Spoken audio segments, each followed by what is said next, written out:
Alif Genso. Welcome to Malang The Traders. Oke, aku melihat antusias kalian itu sangat luar biasa banget, teman-teman. Karena kenapa? Ini adalah aku bisa klaim ya. Aku bisa klaim bahwasanya ini adalah live trade NFP terbesar yang pernah diadain oleh skala komunitas, teman-teman. Ya, jadi tepuk tangan untuk kita semua ya. Oke, sebelumnya ini bukan acara pertama kita. Ya, kita udah beberapa kali adain event live trade, ya kan, terus seminar education dan lain sebagainya, itu udah lebih daripada mungkin 3-4 kali, teman-teman. Nah, salah satunya itu di Mercure Madiun, itu di Desember 2026, teman-teman. Ya, dan 2025, tahun hampir 7 bulan yang lalu. But untuk tahun ini kita adain di Odet Malang. Oke. Tanpa berlama-lama, karena mungkin banyak daripada kalian semuanya yang menginginkan ya, mengharapkan dan menunggu momen buat live trade. Di sini aku akan make share sedikit soal teknis soal live trade nanti. Tapi sejauh sebelum itu ya, aku ucapkan terima kasih kepada partner kita HFX International Berjangka yang udah hadir untuk datang di dalam event ini. Dan tak lupa partner-partner bisnis, para pengusaha yang ada di Malang yang udah datang di acara ini. But memang untuk peserta di event ini itu mendominasi the traders semuanya. Jadi aku yakin 90% atau 80-90% daripada kalian itu datang di acara ini untuk cuan terus atau full margin. Oke. Emang gini ya, kita kan pakai HFX, HFM itu kan harus margin, bercanda. Oke, mungkin kita akan langsung sedikit kasih advice ke kalian soal trading yang sebenarnya. Why, kenapa selama ini dalam 3-6 tahun terakhir, aku lebih fokus pada forex industry daripada market yang lain. Ini adalah, temanya adalah Diginvest Party. Why Diginvest Party, teman-teman? Karena mungkin yang lain cuman live trade NFP. Live trade NFP itu suatu hal yang biasa sebenarnya. Setiap bulan pasti ada. Dan aku belum nemu yang namanya live trade NFP yang diadain di tempat yang wah gitu. Makanya Diginvest adalah komunitas pertama yang adain event tersebut di klub ya. Tepatnya di Odet Malang, teman-teman. Oke, kita langsung masuk di materi aja biar lebih simple. Kebanyakan dari kita semuanya ya, kita melihat bahwasanya orang kerja dapat gaji, kerja 9 to 5, terus bikin bisnis, bikin usaha, dapat gaji, dapat profit dari usahanya. Mereka bisa atur itu semuanya. Mereka pinter untuk dapetin duit di bisnis maupun lewat bisnis konvensional. But menurutku kebanyakan dari mereka itu cuman bisa dapetin uang aja. Tapi lepas dari dapetin uang, kebanyakan uangnya habis. Tabungannya entah kemana, ya kan? Terus buat foya-foya. Jadi nggak ada yang namanya planning buat investasi. Atau nggak ada planning buat gimana caranya uang ini berputar. Ya kita coba pikir secara logika. Kalian kerja mati-matian dari pagi sampai malam, dari malam sampai pagi, atau bahkan sampai pagi ketemu pagi, uangnya entah kemana, bayangin aja. Dan kalaupun uangnya ada dan kalian tabung, uangnya diem, itu kemakan inflasi. Yes, kita lihat sesimpel harga cabai aja sekarang itu bisa sampai 100.000 sampai 130.000 per kilogram. Jadi spend money kalian itu otomatis lebih besar daripada biasanya atau hari-hari sebelumnya. Makanya kenapa melek terhadap finansial, melek terhadap instrumen investasi itu penting. Dan di sini aku akan jelaskan. Aku start dari SMA, teman-teman, lulus dari sekolah itu langsung terjun di financial industry. Jadi kenapa dengan umurku yang sekarang itu bisa memahami yang namanya konsep financial industry? Ya karena startnya udah lama, udah lebih daripada 6 tahun, teman-teman. Aku bisa ngomong seperti ini memang apa yang udah aku lakuin itu berdasarkan pengalaman. Oke, kita akan next slide. Oke, why gold? Why SAUUSD? Nggak di pair yang lain. Kita bisa lihat ya di sini dari perbandingannya ya, beberapa instrumen investasi seperti kripto, saham US maupun gold atau forex. Forex sendiri itu udah mendominasi. Kan bisa lihat secara data. Mungkin kalian bisa cek juga di Google, ChatGPT atau mungkin informasi yang lain bahwasanya forex itu mendominasi market cap terbesar di seluruh instrumen investasi. Bahkan nilainya itu bisa sampai 8 triliun US dollar per hari. 8 triliun ya, 8 triliun US dollar, bukan IDR, bukan rupiah. Jadi dengan market cap sebesar ini, kita tahu bahwasanya semakin besar market cap yang ada di instrumen investasi itu akan susah buat dimanipulasi. Kan bisa lihat ya, mungkin di instrumen yang lain lah, itu ada yang namanya bandar, ada yang namanya whales. Mereka itu nggak pakai dana yang terlalu besar. Mungkin dengan market cap yang 100 miliar, teman-teman, saham atau market cap yang 100 miliar, kalian tembak 5 miliar itu dapat 5%. Artinya kan udah bisa gerakin market di situ dengan 5 miliar. Sedangkan di forex, di gold 75 triliun US dollar. Itu harta 7 turunan kalian kumpulin itu nggak bisa gerakin market forex. Ya, mungkin aku akan coba jabarin kenapa market forex itu bisa capai 75 triliun US dollar untuk market capnya. Nah, siapa aja pelaku daripada yang ada di dalam forex industry? Di mana uang besar itu bergerak? Ya, itu ada 5 tempat di mana uang kalian itu muter. Pasti banyak nih daripada kalian yang mikir bahwasanya, aku full margin udah MC 20 juta, larinya ke broker. Enggak gitu konsepnya. Konsepnya enggak seperti itu, teman-teman. Nah, di sini ada 5 pelaku pasar. Yang pertama adalah bank sentral, yang kedua adalah hedge fund, bisa private equity dan lain sebagainya. Yang ketiga adalah institut keuangan, yang keempat adalah perusahaan multinasional, dan yang kelima adalah trader profesional. Dan poin yang kelima ini adalah salah satunya adalah kalian semuanya. Jadi kalian trading, kalian deposit, kalian entry di market, itu kalian juga ikut andil di dalam market cap yang udah ada di dalam seluruh dunia ini, guys, ya. Dan kalian bisa make sure itu bahwasanya memang apa yang aku sampaikan malam ini itu adalah sesuai dengan data dan fakta yang ada. Next. Nah, pelajaran ini 100% itu enggak kalian dapetin di sekolah. Aku bisa make sure itu. Karena kenapa?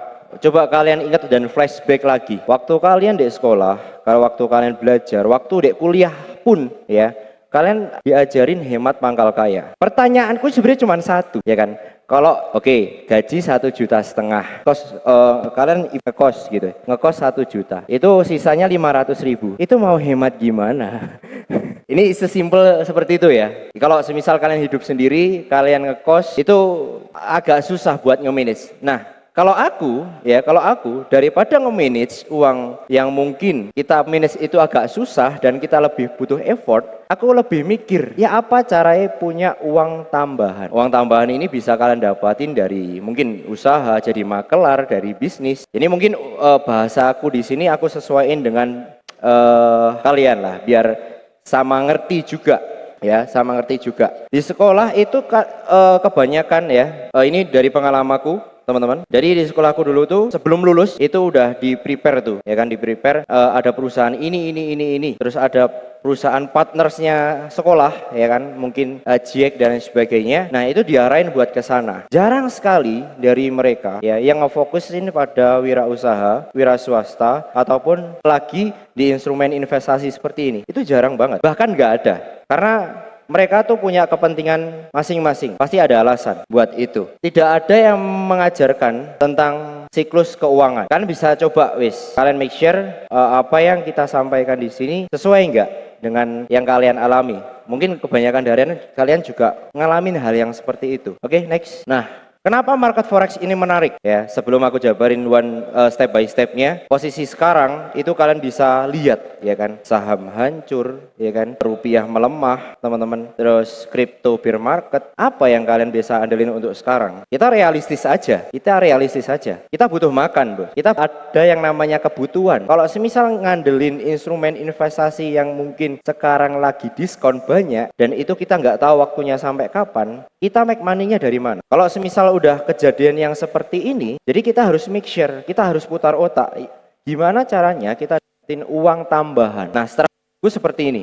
ya. Investasi tetap penting. Forex itu adalah derivatif dan itu memang aku akuin itu. Dan kalian perlu yang namanya instrumen satu arah atau spot market. Itu perlu buat investasi jangka panjang karena tidak ada yang namanya MC di spot market. Jadi, selama 6 tahun berjalan, ya, teman-teman, strategiku, aku dapetin duit atau make money dari market forex terutama, itu aku gulung lagi ke instrumen investasi. Caranya seperti itu. Karena kalau semisal ngandelin forex tok, psikologi kalian itu akan pecah, teman-teman. Semua instrumen investasi itu kalau semisalkan gabungin, itu suatu hal yang benar-benar di luar biasa impact-nya. Karena aku juga memang strateginya seperti ini. Satu, forex adalah market terbesar. Seperti yang aku udah sampaikan tadi bahwasanya market cap forex itu capai 8 triliun US dollar. Nah, yang kedua likuiditasnya tinggi. Likuiditasnya tinggi itu kan nggak bisa mainin harga yang ada di kondisi market, terutama forex. Nah, yang ketiga itu adalah 24 jam non-stop. Ya tutup sih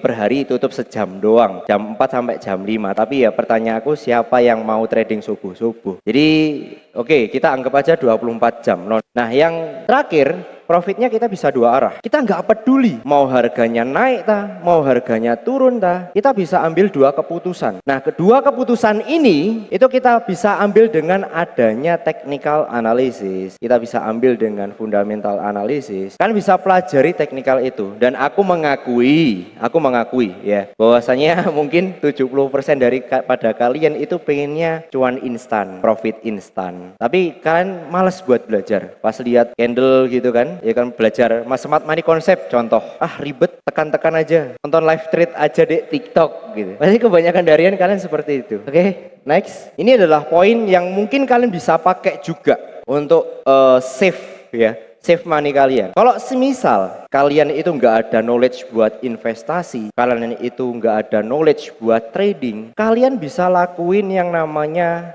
DCA emas. Mungkin kalau semisal orang tua dulu ya, orang zaman dulu, milenial ke atas, teman-teman, itu mereka suka banget nabung emas batangan, emas perhiasan, itu mereka suka banget. Itu fakta dan nyata. Bener gak? Fakta dan nyata. Nah, kalian bisa start dari situ. Jadi gaji yang kalian dapetin, ya kan, profit usaha yang kalian dapetin itu at least setidaknya kalian simpan emas. Kenapa emas? Dari dulu sampai sekarang, kalau semisal orang tua dulu itu bilangnya emas gak pernah turun. Memang secara all time high ya, maksudnya secara all time, teman-teman, dari dulu sampai sekarang itu emas gak pernah yang namanya mengalami penurunan secara signifikan. Jadi dari tahun ke tahun itu pasti ada naiknya. Kalian bisa start dari situ, at least start dari situ. Oke, mungkin kita next aja. Next, seorang trader forex itu kebanyakan mereka itu gagal, dan memang harus aku sampaikan soal ini. But kenapa? Karena kebanyakan dari mereka itu terlalu euforia, terlalu bahwasanya gampang kok, tinggal pencet-pencet doang dapat duit. Gak sesimpel itu. Kan bisa lihat silent trader yang kalian mungkin bangga-banggain di medsos, ya kan. Terus orang-orang yang mungkin kerjanya di laptop doang, kalian bisa lihat mereka itu punya yang namanya kecerdasan EQ yang tinggi. EQ ya, bukan IQ. EQ. Jadi kecerdasan emosional yang tinggi, teman-teman. Karena trading itu adalah game psikologi. Wes dimanapun itu game psikologi. Kalau semisal kalian bisa tenang, kalian bisa minimalisir yang namanya emosi, teman-teman, kalian bisa ngendaliin yang namanya emosi, kalian bisa menang di tempat tersebut. Sesimpel kalian debat sama mungkin di ruangan. Kalau semisal kalian ibaratnya udah kepancing emosinya, kalian tuh pikirannya udah budrek, dipastikan kalian itu udah kalah di ruangan tersebut. Jadi dari financial industry ini aku belajar bahwasanya emosional itu penting, dan aku make sure bahwasanya kalau semisal kita bisa ngendaliin emosional, semakin tinggi kita bisa ngendaliinnya, itu kita akan menang dimanapun itu. Oke, next. Nah, awal belajar itu bukan suatu hal yang gampang, ya kan. Aku juga seperti kalian dulu, depo loss, bahkan MC, depo lagi, trading MC. Siklusnya seperti itu, dan wajar. Aku bisa ngomong bahwasanya kalian harus MC dulu untuk jadi seorang profesional trader. Itu memang seperti itu, karena dengan kalian MC, dengan kalian margin call, itu kalian bisa belajar, teman-teman. Oke, next. Nah, untuk malam ini adalah malam yang sangat spesial. Kebanyakan dari kalian semuanya, aku yakin menunggu momen live trade NFP nanti. Coba aku pengen tahu dari sofa depan nih ya. Kalian datang ke sini ya kan? Kalian datang ke sini itu tujuannya untuk apa? Tujuannya buat apa? Profit. Apa kurang keras? Tujuannya buat apa? Gak bisa dipungkiri ya. Aku juga gak bisa. Oh salah, gak perlu. Itu manusiawi bos. Tapi waktu aku lihat di grup tadi, itu ada orang Lampung. Coba angkat tangan orang Lampung. Yang dari Lampung, wis. Namanya siapa mas? Siapa? Rangga. Wah, Mas Rangga jauh-jauh dari Lampung ke Malang buat datang ke live trade ini. Tapi spesial buat Mas Rangga, nanti ada sedikit hadiah dari aku pribadi ya, karena apresiasinya luar biasa banget. Oke, next. Nah, lepas ini guys ya, lepas acara ini nanti bakal dipandu dengan Mas Noval Haryono soal fundamental analisis. Karena kenapa? Mas Noval ini adalah teman lamaku dari mungkin 5 tahun lebih teman-teman. Dan dia memang expert di fundamental, dan aku percaya bahwasanya pengalaman yang dialami oleh Mas Noval itu sangat luar biasa banget. Jadi lepas aku turun, nanti kita istirahat dulu, isoma dulu. Aku yakin tadi ada beberapa dari kalian semuanya yang lapar ya kan, ada yang mau makan atau apa. Nanti kita istirahat dulu, makan dulu. Lepas itu kita akan lanjut di fundamental analysis dan live trade navy. Oke, thank you guys. Sampai jumpa lagi. Let's go. Ciao.